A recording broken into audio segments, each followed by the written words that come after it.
Adapun ketentuan dari calon debitur KUR Supermikro ini yaitu yang pertama, jadi untuk suku bunganya ini 0% sampai dengan tanggal 31 Desember 2020.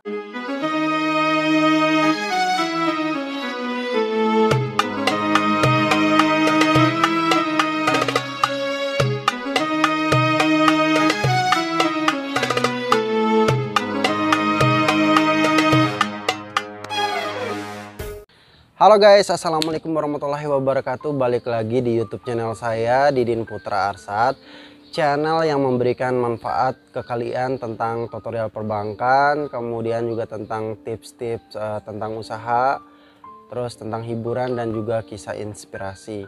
Dan hari ini tuh hari libur guys, jadi saya santai di rumah.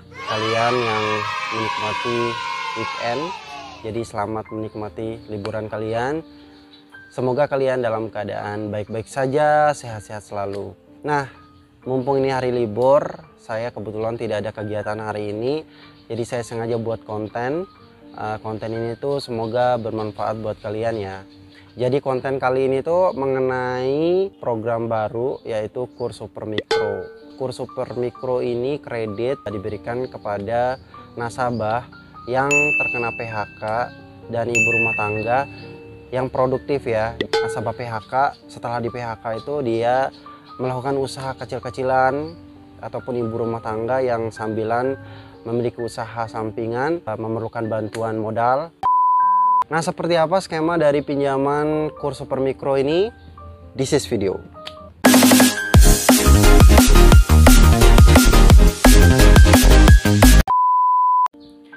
Jadi dalam upaya pemulihan perekonomian di masa pandemi COVID-19 ini, pemerintah menetapkan adanya perluasan skema penyaluran KUR yaitu dengan penambahan skema KUR Supermikro, sehingga berdasarkan besaran plafon kreditnya KUR itu digolongkan menjadi 3 bagian. Jadi yang pertama itu KUR Supermikro yaitu plafon kreditnya sampai dengan 10 juta. Kemudian yang kedua KUR Mikro plafon kreditnya sampai dengan 50 juta, dan yang ketiga KUR kecil plafon kreditnya itu sampai dengan 500 juta. Nah, yang mau saya bahas di konten kali ini tuh yaitu KUR Supermikro ya, yang plafon kreditnya itu sampai dengan 10 juta.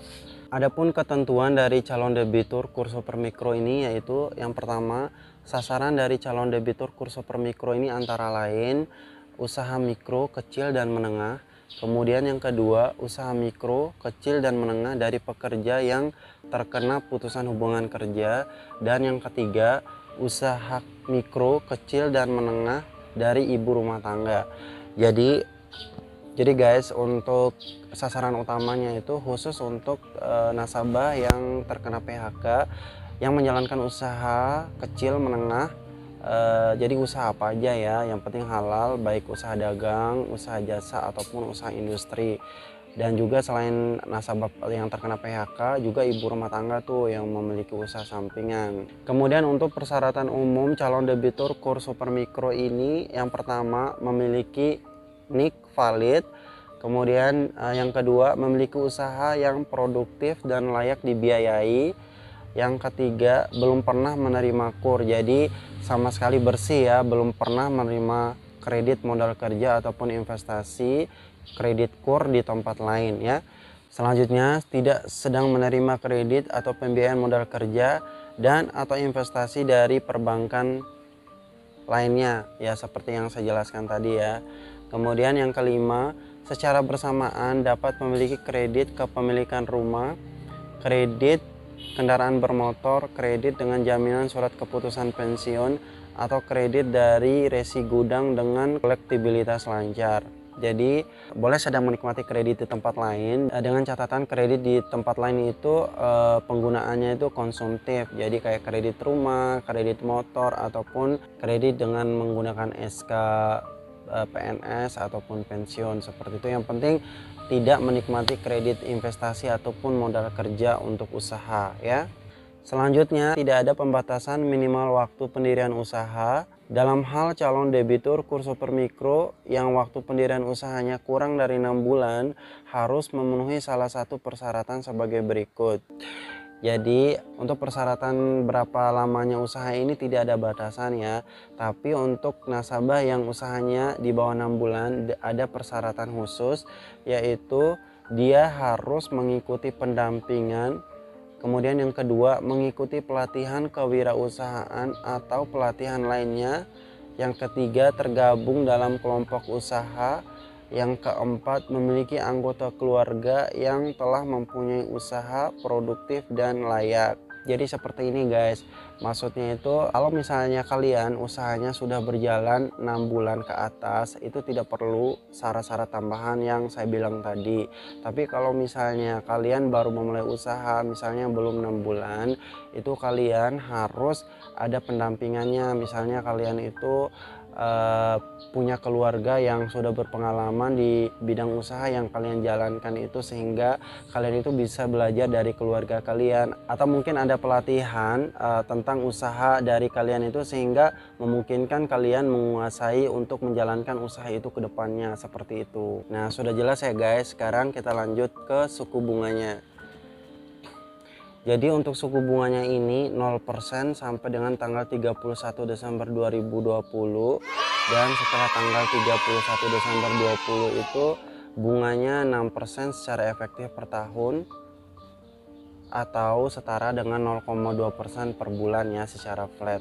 Nah, untuk jangka waktunya itu kalau misalnya pengajuannya penggunaannya modal kerja ini dalam artian untuk menambah modal usaha. Misalnya usahanya sembako, kalian gunakan untuk tambah-tambah beli barang, itu termasuk modal kerja. Nah, untuk modal kerja ini itu paling lama jangka waktunya 3 tahun, dan jika disuplesi dapat diperpanjang menjadi 4 tahun.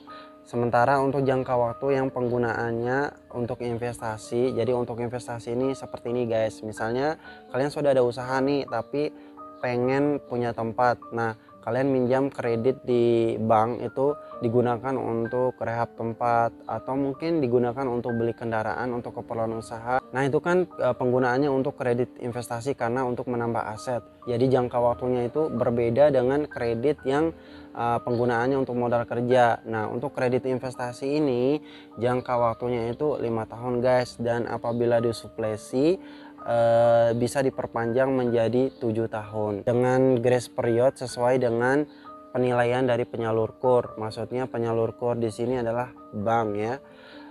Kemudian untuk kriteria penerima KUR tadi di awal saya sudah jelaskan ya, diutamakan untuk pekerja terkena PHK yang melakukan usaha produktif, kemudian ibu rumah tangga yang melakukan usaha produktif.